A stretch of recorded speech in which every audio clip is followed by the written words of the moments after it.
Tonight, we explore the lives and legacies of the most notorious women in Roman history, the kind of women who shattered reputations, schemed their way into power, and left behind a trail of betrayal, murder, and scandal. From poisoning emperors to seducing generals and masterminding civil wars, these women weren't just dangerous, they were unforgettable. So before you get comfortable, as always, take a moment to like the video and subscribe to the channel, only if you enjoy our content. Also, let us know where you're watching from and what time it is for you. Sometimes our stories are way too interesting and we're still working on the boring ones.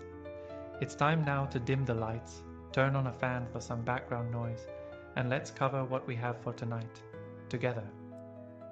The mother who made a monster. Agrippina the Younger was born into the very heart of Roman power. The daughter of Germanicus and Agrippina the Elder and the sister of Emperor Caligula, but power in ancient Rome was never inherited peacefully. It was earned, manipulated, sometimes poisoned for. From the moment she entered public life, Agrippina played the long game. She was exiled in her early years, a reminder that even women of the imperial family were disposable. But when Caligula was murdered and her uncle Claudius took the throne, Agrippina saw her opportunity. She seduced Claudius, her own uncle, and married him, becoming Empress of Rome.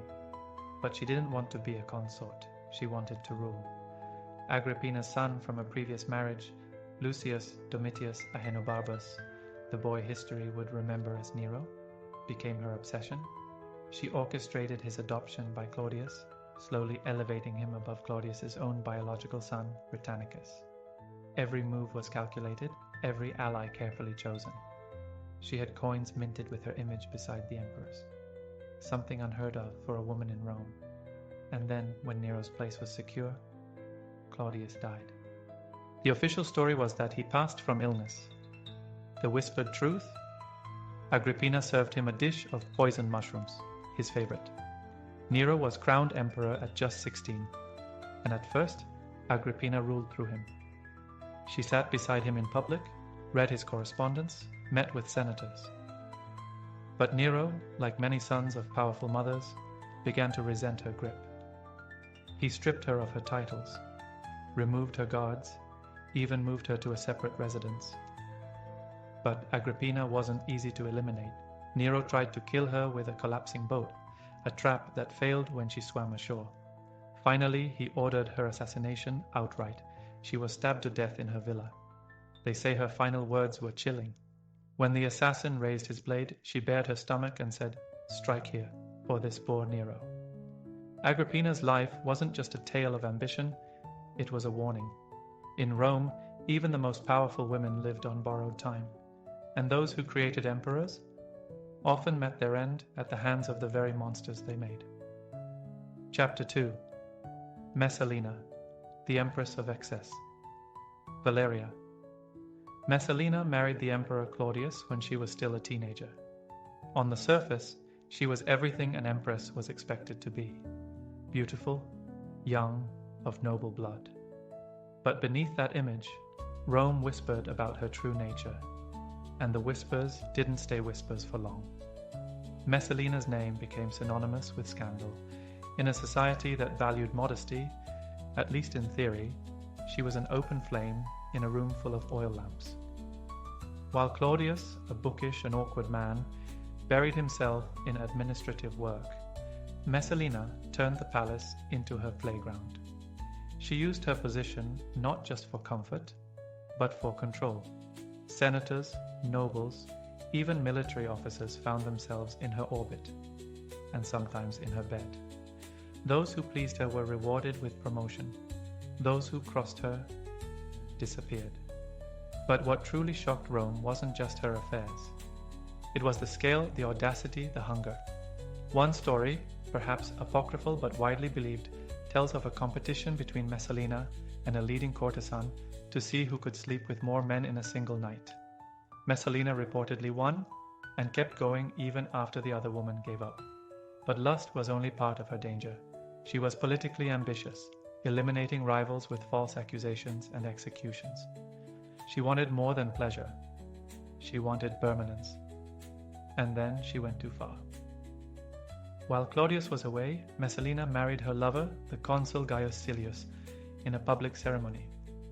Some say it was a mock wedding, others say it was a coup. But whether it was symbolic or real, it was treason. An empress couldn't marry another man while the emperor still lived. The news reached Claudius. At first, he didn't believe it. How could the mother of his children betray him so brazenly? But the evidence was undeniable. Messalina was executed without trial, hiding in the gardens of the palace. When the soldiers came, she begged, but even her beauty and tears couldn't save her now. She died young, barely in her 20s. Rome never forgot Messalina. To some, she was a symbol of ultimate feminine corruption, the empress who let desire drown duty. But maybe she was just a woman who wanted more than Rome was willing to give. Chapter 3. Fulvia, the woman who went to war before Livia, before Agrippina. There was Fulvia, the woman who refused to sit quietly while the Republic burned. Born into a wealthy and influential Roman family, Fulvia's path should have followed the typical arc of noble women in the late Republic: marriage, children, silence. But Fulvia was no ornament. She was a weapon.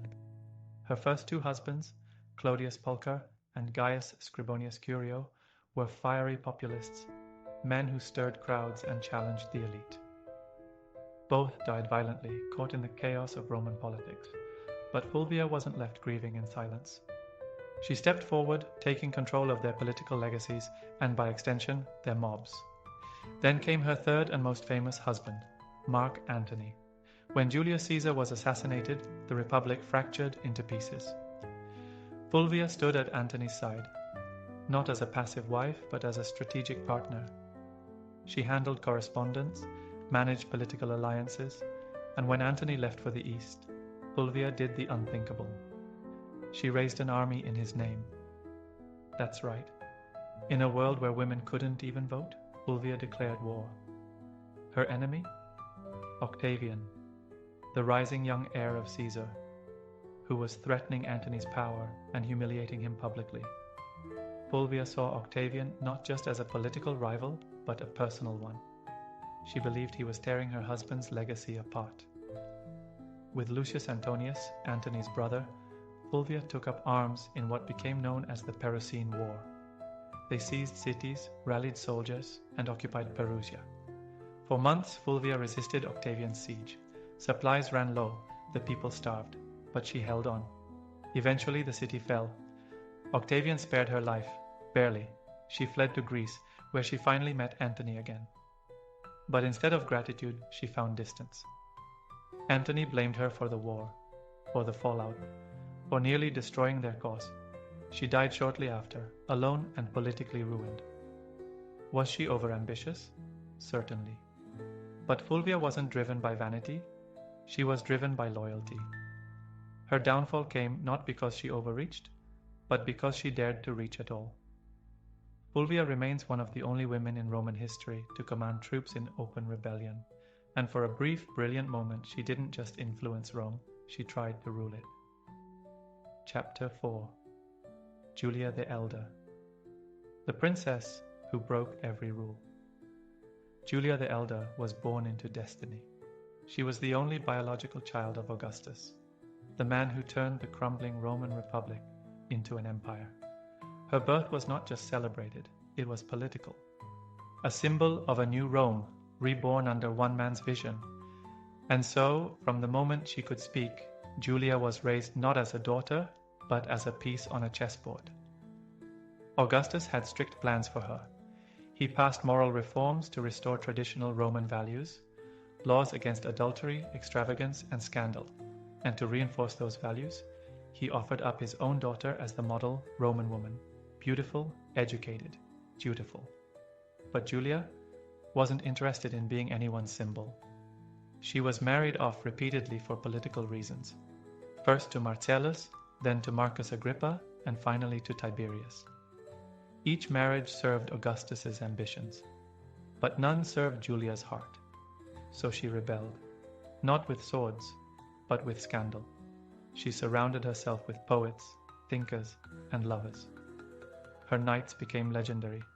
The daughter of the emperor was seen at wild parties, quoting Virgil one moment and seducing senators the next. Her lovers weren't just common men. They were the sons of Rome's elite. And she wasn't subtle. Some said she made love on the very steps of the Forum, mocking the very laws her father had passed.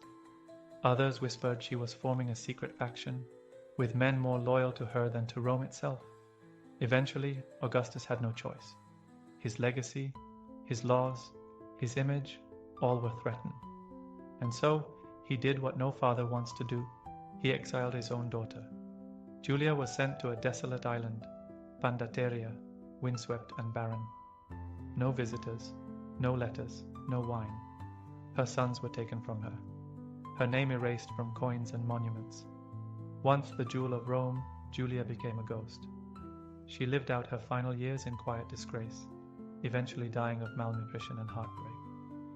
Augustus never forgave her, and Rome never quite forgot. Julia's story isn't just a tale of excess, it's a tragedy of control. A woman born into power but never allowed to wield it. A daughter sacrificed to maintain the illusion of order. And a reminder that even princesses are prisoners in the empire of men. Chapter 5.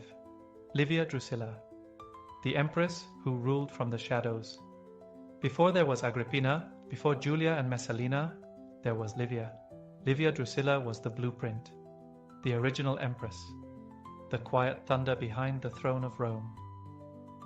She married Augustus, not when he was emperor, but when he was still Octavian, still clawing his way to absolute power.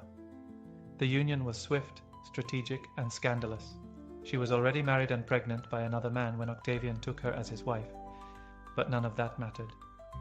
Livia became the first lady of Rome, poised, elegant, untouchable. To the public, she was the perfect Roman matron. Modest in dress, loyal in speech, generous in charity, coins bore her image, not as a goddess or seductress, but as the mother of the nation. She embodied virtue. But behind that image was a far more cunning presence. Livia didn't raise her voice. She didn't need to. What she whispered in Augustus's ear carried more weight than a senator's decree. And as the years went by, her influence only grew, especially over succession. She had no children with Augustus, but she had a son from her first marriage, Tiberius. And one by one, all of Augustus's other potential heirs began to fall, some from illness, others from accidents. But Rome has always believed. Livia's fingerprints were on more than just family portraits. Marcellus, Agrippa Posthumus, Gaius, and Lucius Caesar all died mysteriously, young and full of promise. Convenient, some thought, suspicious, others whispered. But Livia remained untouched.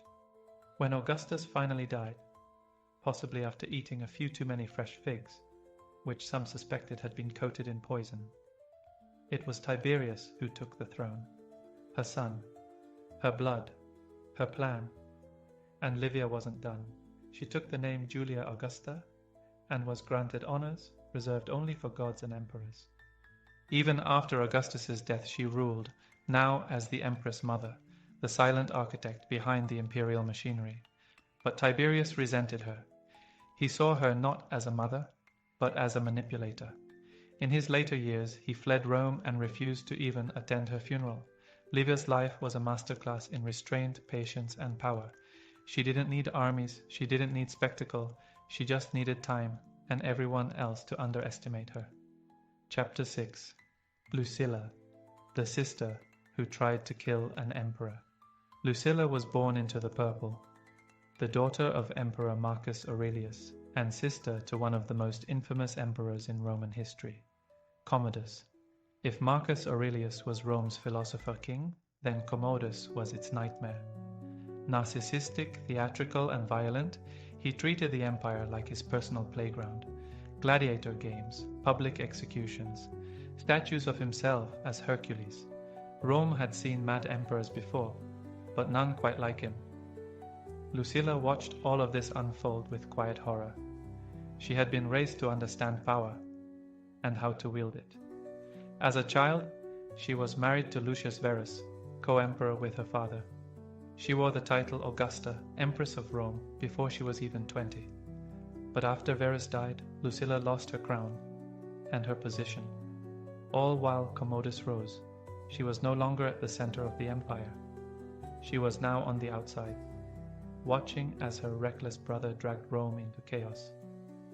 And then she decided to act. In 182 AD, Lucilla became part of a plot. Alongside a small group of senators and family allies, she planned to assassinate Commodus and restore order to Rome. It wasn't idealism, it was survival. Commodus was paranoid, vengeful. Her family was in danger. But the plan fell apart almost immediately. The chosen assassin confronted Commodus too soon, in public, in broad daylight. The emperor dodged the attack, guards swarmed, the conspirators were captured. Lucilla tried to distance herself, deny her involvement. But Rome had no room for mercy, especially not under a furious Commodus. She was exiled to Capri, a beautiful island, but also a prison. And not long after, the order came. Commodus couldn't allow her to live. She was executed quietly, far from the noise of the city she had once ruled. History remembers Lucilla not for her grace or nobility, but for her treason. Yet treason is a matter of perspective. Was she a traitor? Or was she the only one who saw the monster for what he was? Lucilla may have failed, but she was among the first to try and stop Commodus, before Rome lost itself to madness. Chapter 7. Poppaea Sabina, the beauty who ruled Nero's heart. Poppaea Sabina was known across Rome for one thing above all else: beauty. Flawless skin, golden hair, a soft voice, and the grace of a goddess. But Poppaea wasn't just admired, she was dangerous. Born into wealth and high status, Poppaea had charm. But more importantly, she had ambition. Her first marriage was to a man of influence, but she soon set her sights higher, much higher. Her ascent began as a mistress, first to the future Emperor Otho, then to Emperor Nero himself. But being Nero's mistress wasn't enough. Poppaea wanted a crown, and she would get it. The problem? Nero was already married to Claudia Octavia, daughter of the former Emperor Claudius. Octavia was noble, quiet, and beloved by the Roman people. But she was no match for Poppaea. Poppaea whispered in Nero's ear. She complained of Octavia's coldness, her infertility, her lack of love. She suggested Octavia was disloyal, that she was unworthy of being empress. Eventually, Nero gave in. Octavia was divorced, then exiled, but the people rioted in protest. So Nero did what Nero always did. He took it further. Octavia was executed, her head sent to Poppaea as proof. Now crowned empress, Poppaea was unstoppable. She bathed in milk, wore pearls the size of olives, and kept legions of servants to maintain her beauty. But behind that elegance was cold calculation. She silenced rivals, rewarded loyalists, and had her enemies crushed. Not loudly, but with a smile. But even Poppaea couldn't control Nero's volatility forever. In 65 AD, while pregnant with their second child, Poppaea and Nero got into an argument. No one knows exactly what it was about. Some say she scolded him for coming home late. Others believe she made the mistake of pushing him too far, too fast. In a fit of rage, Nero struck her. A single kick to her abdomen. She collapsed. Hours later, both she and the unborn child were dead. Even Nero wept. He mourned her in elaborate ceremonies, built temples in her honor, and even mummified her body, something unheard of in Roman tradition. But no amount of grief could bring her back. Poppaea Sabina had seduced an emperor, ruled an empire, and died as suddenly as she rose. In Rome, beauty opened every door, but it never guaranteed a way out. Chapter 8. Domitia Longina, the empress who survived a tyrant. Domitia Longina was not supposed to be an empress. She came from noble blood, the daughter of a famous general and granddaughter of a consul. But her early life was typical for women of her class: quiet, arranged marriage, social status, nothing more. But fate brought her into the orbit of one of Rome's most unpredictable emperors, Domitian. He was cold, calculating, insecure, and absolutely obsessed with control. When they married, he was not yet emperor, but even then Domitia saw something others didn't. She saw ambition, and she tied herself to it. When Domitian took the purple, Domitia became empress. She stood at his side, smiled at the ceremonies, and bore him a son, an heir, though the child died young. Their union wasn't marked by love, but by strategy. She knew her place, and how to stay in it. But even loyalty couldn't protect her from Domitian's moods. Rumors spread that Domitia had taken a lover, the famed actor Paris. Whether it was true or not didn't matter. Domitian, jealous and paranoid, ordered Paris murdered in the street. Blood splattered across the theatre steps. Domitia was banished shortly after, sent away in disgrace, the empress cast out. But she didn't stay gone. Within a year, she returned. Why? Some say it was for politics, others say Domitian missed her, or perhaps he simply wanted a familiar face in a court full of snakes. Either way, Domitia resumed her role, cold and silent, beside the man who had tried to erase her. She endured his reign of terror. She watched him execute senators, exile nobles, and call himself a living god. And when whispers of conspiracy began to circle, when plots moved in shadowed corners, Domitia said nothing. And then, in 96 AD, Domitian was stabbed to death in his own palace. Some believe Domitia was part of the plot. Others say she knew and let it happen. What's certain is this: she survived. While others fell, Domitia walked away, rich, untouched, and respected. For a woman in ancient Rome, that wasn't just survival, that was mastery. Chapter 9. Julia Domna, the philosopher empress with a ruthless edge. Julia Domna came from the distant city of Emesa in Syria, a place of sun, temples, and gods older than Rome itself. She wasn't Roman by birth, but she would become one of the most powerful women in Roman history. When she married Septimius Severus, a rising general from North Africa, no one imagined that their union would soon sit at the very top of the Roman world. But in 193 AD, Severus claimed the throne by force, beginning a new dynasty, and Julia became empress, and not just in name. Unlike many women before her, Julia took an active role in imperial life. She traveled with her husband on military campaigns. She sat in on strategy sessions. She advised him on law, governance, and alliances. While most empresses stayed in the shadows, Julia was by his side. Always. She surrounded herself with philosophers and intellectuals. Her court became a center of learning. Poets, mathematicians, historians, all gathered around her. She was called Mater Castorum, Mother of the Camp, and Mater Senatus et Patriae, Mother of the Senate and the Fatherland. But for all her wisdom, Julia had a dark streak. After Severus died, their two sons, Caracalla and Geta, inherited the empire. Julia tried to keep the peace. She begged them to rule jointly, to avoid bloodshed. But peace was not in Caracalla's nature. Less than a year later, Caracalla had Geta murdered in Julia's arms. It's said her son's blood splashed across her dress.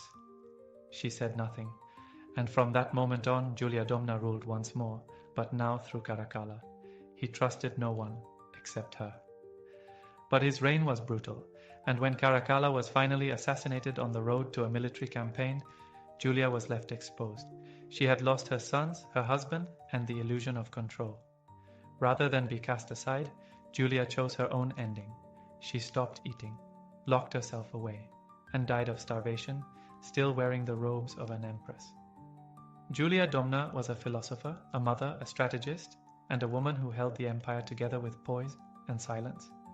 Even in grief, she remained composed. Even in death, she kept her dignity. Chapter 10. Julia Maesa, the grandmother who made emperors. Julia Maesa was not a woman of war, not in the traditional sense. She didn't command armies on horseback, she didn't carry a sword, but she may have been one of the most dangerous women the Roman Empire ever produced. She was the sister of Julia Domna, the empress of Septimius Severus, and like her sister, Julia Maesa came from Emesa, a powerful Syrian city whose priest-kings traced their lineage to the sun god Elagabal. She was rich, sharp, and quietly watching the throne, even after it slipped from her family's grasp.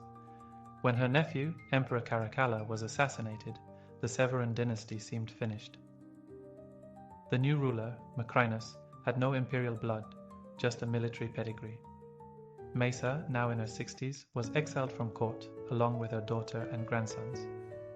But Maisa wasn't done. Back in Syria, she spread a rumor. Her 14-year-old grandson, Elagabalus, was not only Caracalla's illegitimate son, but the rightful heir to Rome. The Eastern legions believed her, or perhaps they wanted to. Either way, they declared young Elagabalus emperor, and Maisa funded the rebellion with her own fortune. In 218 AD, her gamble paid off. Macrinus was defeated. Elagabalus became emperor, a teenager controlled by his grandmother. At first, Maisa was hailed as a savior of the dynasty. She sat in the Senate chamber, a right no woman had ever held. She wielded enormous power behind the curtain. But Elagabalus was a problem. He was more priest than emperor. He introduced foreign gods, married multiple times, including a Vestal virgin, and shocked Rome with wild, chaotic behavior. Maisa, ever calculating, saw the danger. So she made a brutal choice. She abandoned him and turned to her younger grandson, Severus Alexander, a quiet, obedient boy. In 222, Maisa helped orchestrate Elagabalus's assassination, along with his mother, Julia Soaemias. Both were dragged through the streets and dumped in the Tiber River. Rome moved on, and Maisa remained. She had made not one, but 2 emperors, and when she died, she was honored as Augusta, empress in all but title. Julia Maisa never wore a crown, but for nearly a decade she ruled Rome from behind the veil, with coin, cunning, and the cold patience of a grandmother who knew exactly what she wanted. Chapter 11. Julia Soaemias, the mother of madness. Julia Soaemias was born into ambition. Her mother, Julia Maisa, was a master of power. Her aunt, Julia Domna, had once ruled Rome beside Septimius Severus. And when Soaemias gave birth to a son, Elagabalus, she wasn't just raising a child. She was raising a future emperor. After Caracalla's death and her family's fall from grace, Soaemias followed her mother into exile. But in the shadows, a plan was forming. Her son was just a teenager, a priest of the sun god Elagabal in their native Syria. But Maisa saw an opportunity, and Soaemias seized it. Together, they claimed that Elagabalus was the illegitimate son of Caracalla and the true heir to Rome. It was a lie, a clever one. Soaemias and Maisa rallied the Eastern legions, promising glory, gold, and divine favor.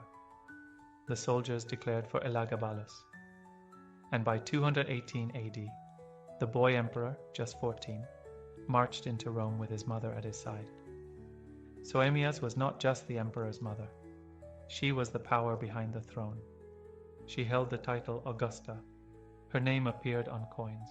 She attended Senate meetings, something unheard of for a woman.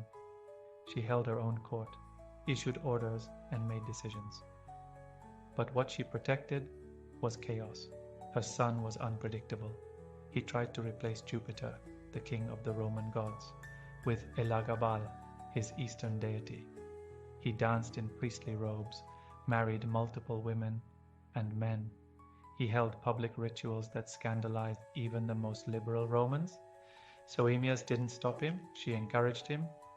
She shielded him from criticism, dismissed advisors who warned of unrest, and tightened her grip on power as her son's rule unraveled. Eventually, even Maisa had enough. Fearing a revolt, she shifted her support to her younger grandson, Severus Alexander. And Soaemias, she stood her ground, loyal to her son to the very end. In 222 AD, the Praetorian Guard stormed the palace. Elagabalus and Soaemias were slaughtered. Their bodies were dragged through the streets and dumped into the Tiber. No honor, no funeral, no memory, at least not the kind they wanted. Julia Soaemias gambled everything on her son's divinity. But in Rome, gods are made and unmade by the sword. She ruled through a boy who thought he was a god, and died a mother of a fallen empire. Chapter 12. Julia Mamaea. The matriarch who ruled through her son, Julia Mamaea, was the final link in a powerful chain, the last of the Severan women who ruled Rome not from thrones, but from behind them. She was the daughter of Julia Maesa, and the younger sister of Julius Oemius. While her sister was swept away in the chaos of Elagabalus' madness, Mamaea watched quietly, carefully, waiting. Her son, Severus Alexander, was everything Elagabalus was not: calm, thoughtful, studious, a perfect puppet for a woman like Mamaea. After the violent fall of Elagabalus and Soemias in 222 AD, the Praetorian Guard turned to Mamaea's son, a boy just 13 years old. The Senate confirmed him. Rome sighed in relief, and Mamaea stepped into power. She was never crowned empress, but she ruled nonetheless. Mamaea controlled the imperial court with icy efficiency. She surrounded her son with scholars and advisors. She dictated policy, approved decrees, and blocked access to the boy emperor. If anyone wanted to speak to him, they went through her first. She revived Rome's battered institutions, brought back traditional Roman values, and restored dignity to the empire after years of excess. But there was a price. Mamaea was distant, cold, obsessed with control. Senators feared her, generals resented her, and even her own son began to chafe under her dominance. She micromanaged everything, including his personal life. When Severus Alexander married, Mamaea clashed bitterly with his wife, driving her away. She couldn't share power, not even with her daughter-in-law. Still, the empire limped forward, until it met the Germanic frontier. In 235 AD, a massive uprising required the emperor's presence. Mamaea joined him on campaign. Even there, she refused to let go. She handled negotiations, dismissed experienced commanders, and stalled action in favor of diplomacy. The soldiers had had enough. They wanted action. They wanted war, and they wanted a leader who didn't need his mother to speak for him. The Praetorian Guard mutinied. Mamaea and her son were murdered in their tent, betrayed by their own troops. Their bodies, once symbols of order, were left abandoned in the mud. Julia Mamaea died as she lived, at the center of power, clutching control until it was torn from her hands. She was the last of the great Severan women, and with her fall came the collapse of everything they built. Chapter 13. Faustina the Younger, the Empress who loved danger. Faustina the Younger was born into royalty, the daughter of Emperor Antoninus Pius, and the wife of Marcus Aurelius, the philosopher emperor. From the outside, she was the ideal Roman woman, noble, graceful, and a mother to many.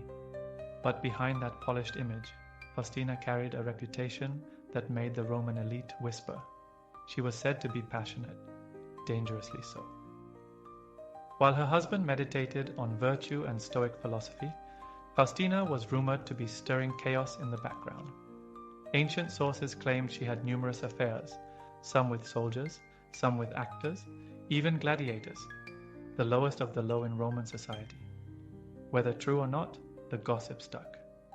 The image of an empress with a taste for power and danger captivated the imagination of Rome. And it wasn't just about affairs. Faustina was involved in plots, promotions, and palace intrigues. Her influence over Marcus Aurelius was quiet, but undeniable. Some believed she had a say in appointments to key military positions. Others accused her of having enemies removed from court altogether. One of the most dramatic stories surrounding her came during the revolt of Avidius Cassius. Cassius, a general in the east, declared himself emperor in 175 AD, claiming falsely that Marcus Aurelius was dead. And who supported him? Some ancient writers suggest Faustina. It was whispered she had grown tired of her aging philosopher husband and saw Cassius, young, powerful, admired, as a better future. Whether she truly betrayed Marcus is unknown, but the accusation was enough to stain her image. Marcus, ever calm, crushed the rebellion. He never publicly condemned Faustina. In fact, he defended her reputation until the end. But even he couldn't save her from fate. While traveling with the army in the east, Faustina fell ill and died suddenly in 175 AD. She was in her early 40s. Her death devastated Marcus, who had her deified, turned into a goddess. Temples were built in her honor, coins minted in her name. To the empire, she became Faustina Augusta. To historians, she remains an enigma. Was she a loyal empress maligned by jealous men, or a cunning operator hidden behind a soft smile? Faustina the Younger left behind 14 children, a shattered husband, and a legacy forever caught between admiration and suspicion. Chapter 14. Paulina. The wife who chose to die Paulina was not born a queen or a noble. She didn't rule an empire or start a war. In fact, she remains one of the quieter figures in Roman history. But her story is unforgettable.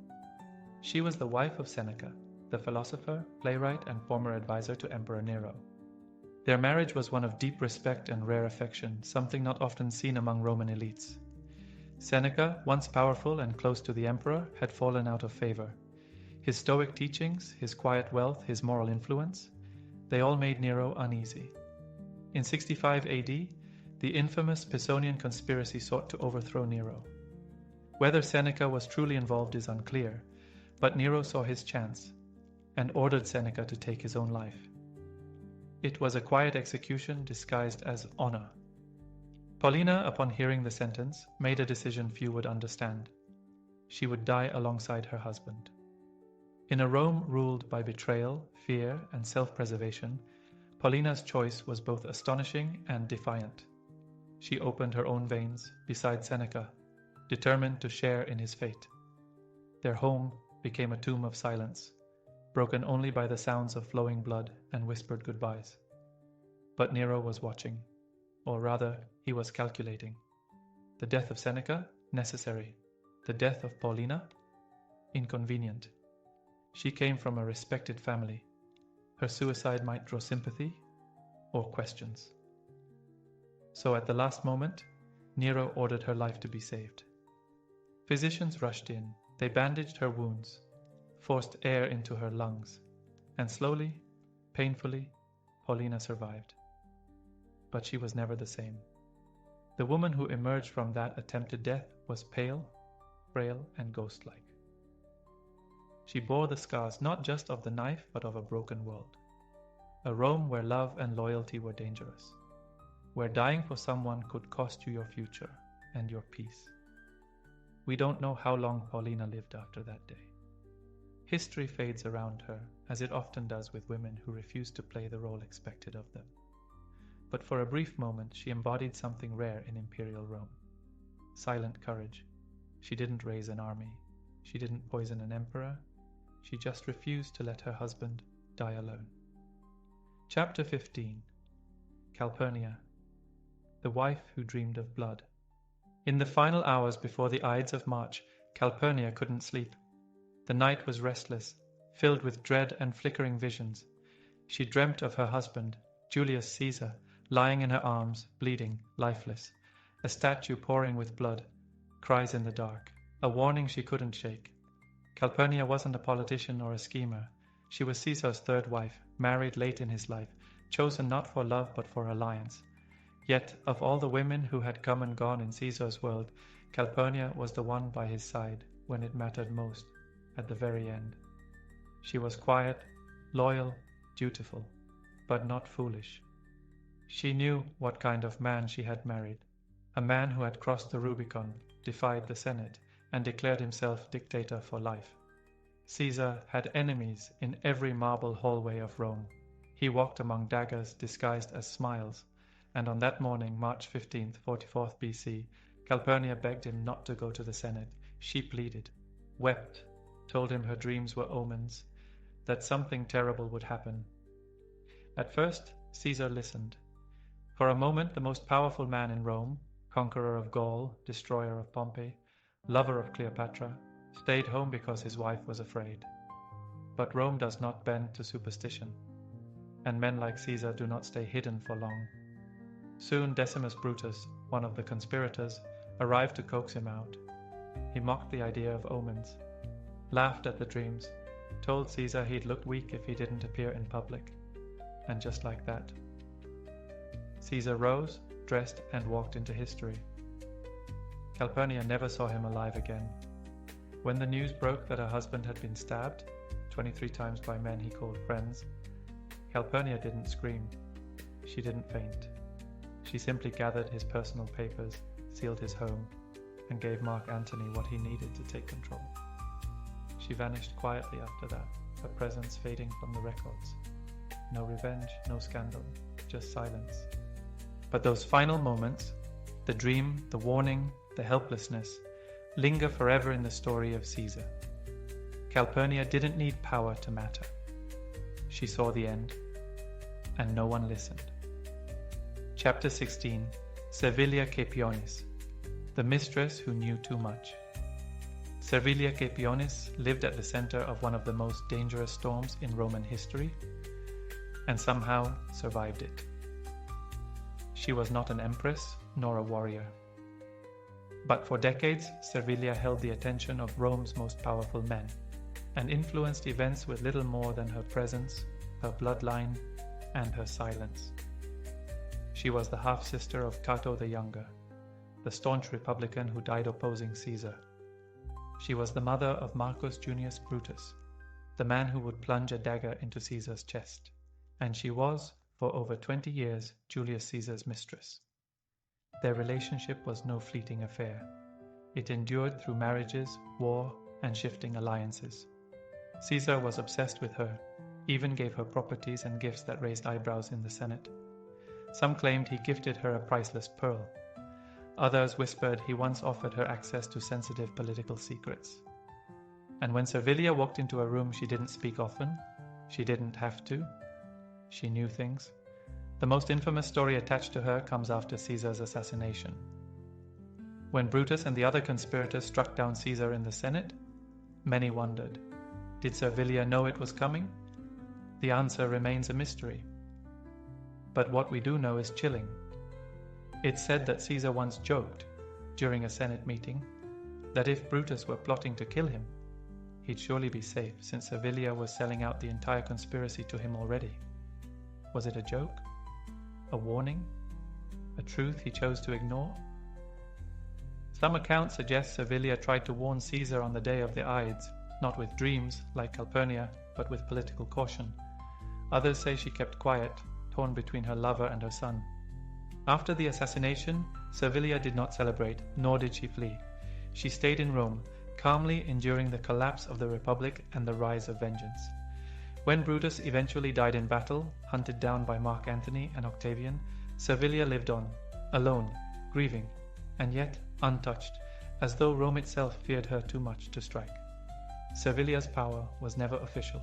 It was quieter than that, more dangerous, because sometimes the most dangerous woman in the room is the one who says nothing and knows everything. Chapter 17. Claudia Octavia, the Empress who wasn't allowed to live. Claudia Octavia was born into the highest circles of Roman nobility. She was the daughter of Emperor Claudius and his third wife, Valeria Messalina, though her mother's legacy was one of scandal and shame. After Messalina's execution, Octavia was raised under the iron hand of her stepmother, Agrippina the Younger. Her childhood was one of tight control, public expectation, and constant danger.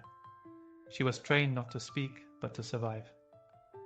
When she was just a young teenager, she was married to Nero, Agrippina's son, in a calculated move to secure his future claim to the throne. From that moment on, Octavia's life became a cage. At first, she was praised as the perfect Roman wife, modest, obedient, dignified. But that didn't matter to Nero. He had no interest in her. He sought other women, and eventually one woman in particular, Poppaea Sabina. Octavia became a symbol of everything Nero hated: tradition, restraint, and public duty. Yet the people of Rome loved her. She represented the last flicker of the Claudian line, and a connection to the respected past. Her popularity became her shield, but not forever. When Poppaea entered Nero's life, everything changed. Nero wanted to marry her, but divorce alone wouldn't be enough. Rome would not accept the humiliation of Octavia without justification. So Nero created one. He accused her of infertility, then of adultery. False witnesses were brought in to support the claim. The charges were outrageous, no one believed them. The people rioted in her defense. Statues of Poppaea were torn down and Octavia's name was shouted in the streets. But Nero didn't back down. He had Octavia exiled to the island of Pandateria, the same place her step-grandmother Julia the Elder had been sent generations earlier. Alone, terrified, and stripped of her titles, Octavia awaited her fate. It came quickly. On Nero's orders, soldiers arrived and executed her. She was barely 22 years old. Her head was severed and sent to Poppaea as a grim trophy. Octavia never sought power. She never plotted, betrayed, or defied. She was simply in the way. And in Nero's Rome, that was enough to die for. Chapter 18. Scribonia, the wife who spoke back. Scribonia was the second wife of a man who would become Rome's first emperor, Octavian, later known as Augustus. And unlike the women who came after her, Scribonia didn't vanish into silence. She had already been married twice before their union, both times to prominent Roman politicians. She was older than Octavian, wiser, less easily impressed. Their marriage was political from the start, a tool to secure a crucial alliance during Rome's civil wars. And from that union came a daughter, Julia the Elder. But Scribonia was never content to play the obedient role. She had a sharp tongue and a sharp mind, and she didn't hide either. That made her inconvenient. Augustus, who built his image around control and stability, couldn't stand that. Barely a day after giving birth to their daughter, Scribonia was divorced. Augustus claimed she was too opinionated, that she had dared to speak when he wanted silence. He replaced her with Livia Drusilla, cold, poised, and perfectly submissive to his public image. Livia would become the ideal Roman matron. Scribonia, in contrast, was cast aside, but she didn't disappear. She remained close to her daughter Julia. And when Augustus forced Julia into multiple political marriages, Scribonia stood by her side. When Julia was eventually exiled for defying the emperor's strict moral laws, accused of adultery and public indecency, Scribonia went with her to the desolate island of Pandateria, a mother voluntarily choosing exile. That was Scribonia's final act of defiance. She had no throne, no title, but she had loyalty. No records describe her life after the exile. She vanishes from history as quietly as she lived, but her legacy remained. Scribonia was never glorified in statues or poems. She wasn't praised by historians. But she was a woman who refused to bend. She stood against the most powerful man in the world, not with weapons or rebellion, but with words, with presence, with refusal. And in a world where silence was safety, that made her dangerous. Sometimes, the worst thing a Roman woman could do was have her own voice. Chapter 19. Antonia Minor, the matron who raised monsters. Antonia Minor was born into a dynasty, daughter of Mark Antony and Octavia, niece of Augustus, and eventually the grandmother of an emperor. She was the glue that held the early imperial family together, and the quiet force behind generations of rulers. But her story is not one of gentle motherhood. It's one of stern silence, manipulation, and survival. She married Nero Claudius Drusus, the brother of Tiberius, and gave birth to 3 children, including one who would rise higher than anyone expected, Claudius. Yet for most of his life, Antonia saw Claudius as a disappointment. He stammered, he limped, he was sickly and awkward, more interested in reading history than playing politics. Antonia was said to have referred to him not as her son, but as a monster. She mocked him, hid him from public view. Even as emperor, he would later recall being treated as a joke by his own mother. But Antonia's cruelty wasn't limited to her son. Her granddaughter was Livilla, a woman accused of having an affair with Sejanus, the ambitious commander of the Praetorian Guard. Their alleged plot? To murder Livilla's husband, Drusus the Younger, Antonia's own son, and put Sejanus closer to the throne. When the conspiracy was uncovered, Antonia didn't weep or deny. She turned her granddaughter in. Some sources even claim she locked Livilla in a room and starved her to death. This was the kind of woman Antonia was, loyal to Rome, not to blood. When Caligula, her great-nephew, became emperor, she watched the empire plunge into madness. His excesses, his executions, his open cruelty. She tried to advise him, tried to guide him, but Caligula didn't listen. Eventually, he mocked her in public, ignored her entirely. Antonia, now an old woman, reportedly took her own life, no longer willing to watch what Rome had become. She had been the silent backbone of the Julio-Claudian line. She raised emperors, exiled traitors, and endured more family betrayal than most could stomach. Antonia Minor wasn't loved, she wasn't praised, but she was feared and respected, because in a world ruled by men, she taught them all how to survive, even if it meant turning on your own. Chapter 20. Claudia, the scandalous sister who ruined reputations. Long before Rome was ruled by emperors, when it was still a republic trembling on the edge of collapse, one woman seemed to scandalize the entire city just by walking through it. Her name was Claudia. Born into the powerful Claudii family, Claudia had wealth, education, and connections. But she didn't follow the script of a Roman noblewoman. She didn't stay hidden in private courtyards or limit her words to whispers. She stepped into the public eye, and Rome never forgot her. She married a wealthy politician, but that marriage dissolved into accusations and bitterness. From there, Claudia became infamous, known for her affairs, her parties, her poetry, and her venomous rivalries. Her enemies, especially men, accused her of everything: poisoning her husband, seducing senators, even sleeping with her own brother, the radical populist Publius Clodius Pulcher. And yet, she never apologized, never faded away.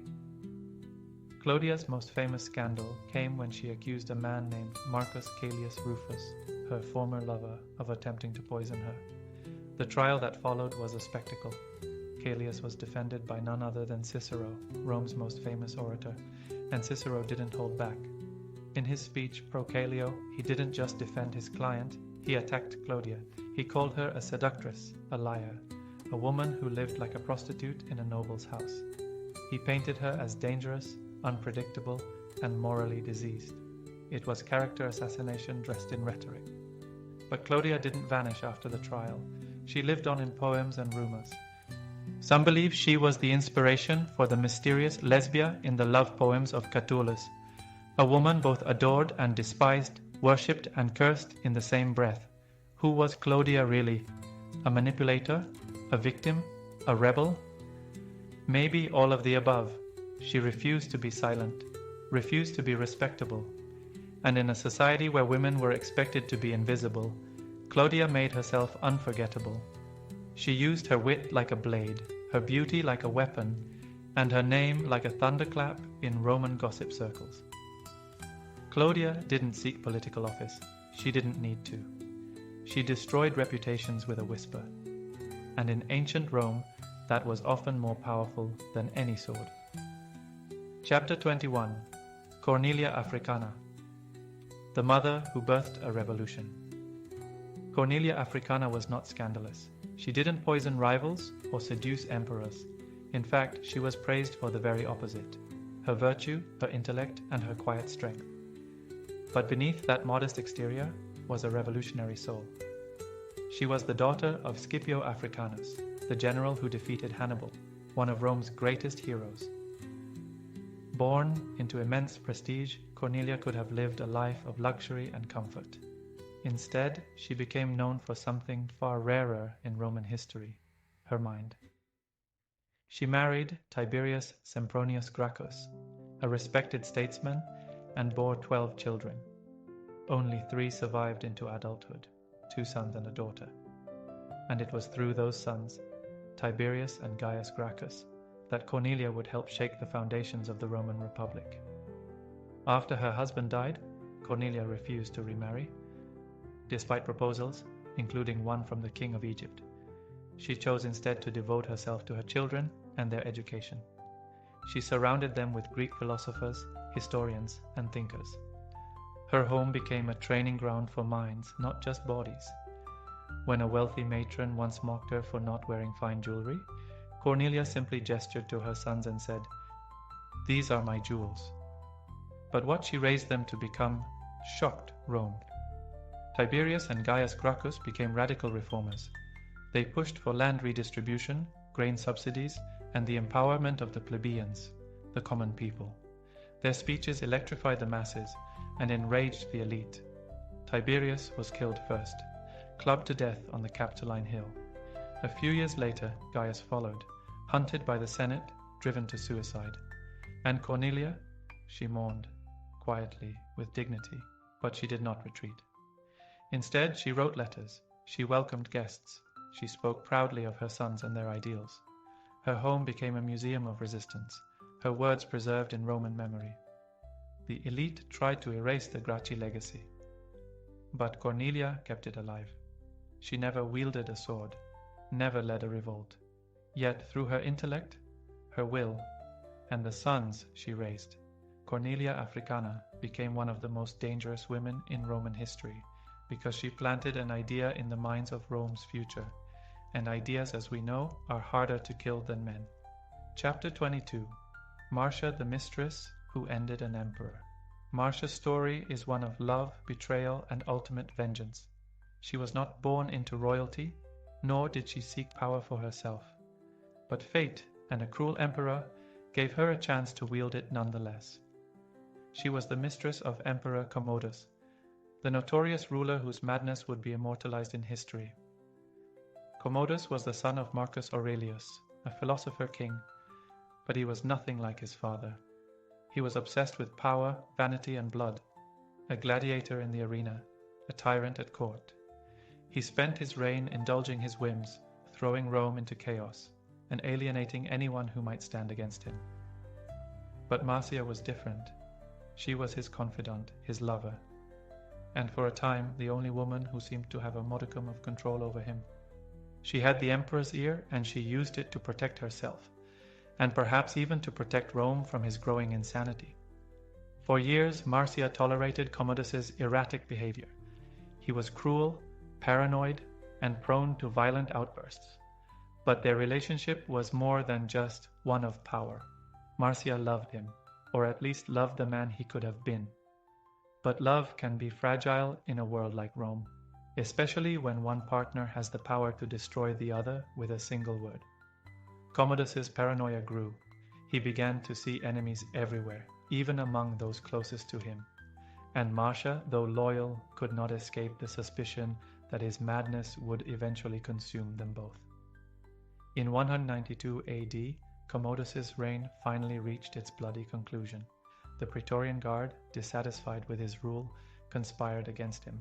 Marcia, desperate to stop the empire from descending into further chaos, was drawn into the plot. She became the key player, the one who could end Commodus's tyranny, but it was not just duty that drove her. Marcia had come to despise the man who had once been her lover. His cruelty had broken her heart, and she knew that Rome would never be safe while he was alive. The plot succeeded. Commodus was strangled in his bath, allegedly with the help of his own lover. Marcia, though she played a critical role in the assassination, was left behind, her involvement erased from history. In the end, Marcia achieved the impossible. She ended the reign of an emperor who had brought ruin to Rome.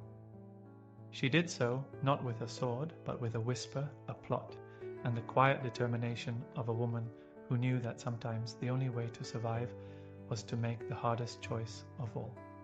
Chapter 23. Plautilla, the princess who was a pawn in an emperor's game. Plautilla's story is one of quiet tragedy amid the tumult of imperial Rome. Born into a noble family, she was promised a life of honor and influence. Instead, fate had a different plan, one that would make her a pawn in the cruel games of power. Her marriage was arranged when Caracalla, the notorious emperor known for his brutal disposition, was ascending in power. Unlike other women who used their wiles to maneuver through court intrigues, Plautilla was caught in a web of politics she never chose. Caracalla, who despised weakness and expected absolute submission, found her independent spirit a threat to his authority. From the start, their union was marred by tension, a loveless, forced alliance dictated by ambition rather than affection. At court, Plautilla was treated as an accessory to the emperor's glory, a symbol to be paraded before his subjects rather than as a partner in his reign. She was isolated from her family and stripped of her voice. In a world where influence was currency, she had been denied the chance to build her own fortune of ideas or alliances. Instead, her every action was watched, scrutinized, and twisted into another tool for Caracalla's propaganda. Despite this, Plautilla attempted to navigate the perilous waters of imperial favor. She reached out to trusted friends and relatives, seeking small acts of resistance, moments when her gentle intelligence could shine. But in the ruthless arena of Roman power, such efforts were seen as dangerous. The emperor's paranoia knew no bounds. His cruelty was not just reserved for his enemies, it extended to anyone who might question his authority, even indirectly. The final betrayal came swiftly. In a bitter twist of fate, Plautilla was accused of disloyalty, a charge as flimsy as it was fatal. Rumors spread that she had conspired with senators to undermine Caracalla. Whether these allegations held any truth remains lost to history. What is certain is that the emperor would allow no hint of dissent. In a dark act of retribution, Plautilla was executed. Her death was not marked by public mourning. Rather, it was another quiet disposal of a life deemed expendable. In her passing, Plautilla became a symbol of the tragic cost of power, a reminder that even those born into privilege could become nothing more than casualties in an emperor's quest for control. Her ghost, some say, still lingers in the dark corridors of Rome's imperial past. Chapter 24. Melonia Caesonia, the wife who lived in the shadow of madness. Melonia Caesonia was the final consort of Emperor Caligula, a man whose reign was as unpredictable as a lightning storm over Rome. In an era defined by excess and cruelty, Caesonia's life was intertwined with one of the most infamous emperors of all time. Little is known of her early years, but history tells us that when Caligula took notice of her, she possessed an allure that few could resist. Unlike the quiet, scheming figures that often filled the corridors of power, Caesonia was vibrant and unyielding. Her beauty was celebrated in the gossip of the courts, and her presence commanded attention in a way that both complemented and defied the emperor's own wild nature. When Caligula ascended to power, he sought partners who reflected his chaotic style. Melonia Caesonia fit the bill. She was not content to remain in the background. Instead, she embraced the tumult around her. Together they forged a notorious partnership, a blend of passion and peril that epitomized the decadence of Caligula's court. For a time, Caesonia enjoyed the lavish life of an empress. She was adorned with jewels draped in silks, and her name was etched into the annals of Roman luxury. But beneath the glitter and spectacle, the danger of the imperial world loomed large. Caligula's whims were as fickle as the wind, and his moods could shift from adoration to abhorrence in a single heartbeat. Caesonia, like many who orbited around him, risked everything simply by being associated with his erratic rule. Her fate, however, was sealed when Caligula's reign of terror came to a brutal end. In 41 AD, amidst growing discontent and conspiracies fueled by the emperor's increasing cruelty, Caligula was assassinated by members of his own guard. In the chaos that followed, Melonia Caesonia shared in the fall of an empire that had once promised her grandeur. Some accounts say she met her end alongside Caligula, while others suggest that she was targeted by those seeking to erase every trace of his mad legacy. Regardless, her death marked the final chapter of a life lived on the razor's edge, caught between the splendor of imperial favor and the deadly reality of absolute power. Melonia Caesonia remains a symbol of the perilous allure of Rome's most turbulent era, a woman whose very existence was a testament to the volatile mix of passion, power, and madness that defined her time. Chapter 25. Annia Galeria Faustina, Elder. The empress who lived in the emperor's shadow, Annia Galeria. Faustina, often known simply as Faustina the Elder, was born into an empire of contradictions. where public virtue clashed with private ambition, and the weight of family honor could both elevate and destroy. As the wife of Emperor Antoninus Pius, she walked a delicate line between personal desire and the imperial duty demanded of her every day. Faustina the Elder was celebrated for her dignified presence and for the charitable works she championed. She was a patron of arts and religion, seen as a beacon of the refined, moral Roman woman. In a society where the ideal was restraint, she often found herself playing the role of the dutiful consort, quietly supporting her husband's reign and bolstering the image of an empire founded on stability and order. Yet beneath that calm exterior, whispers of scandal and intrigue sometimes circulated through the marble corridors of the imperial palace. Some ancient sources hint at secret liaisons and political maneuverings, suggesting that Faustina was far more complex than the idealized image the public was allowed to see. While she never overtly challenged the norms of her time, her presence was a constant reminder that the empire's power was as much about personal relationships as it was about political institutions. Her influence, though subtle, extended to matters of state. Faustina was known to intercede on behalf of petitioners and to offer quiet counsel during moments of crisis.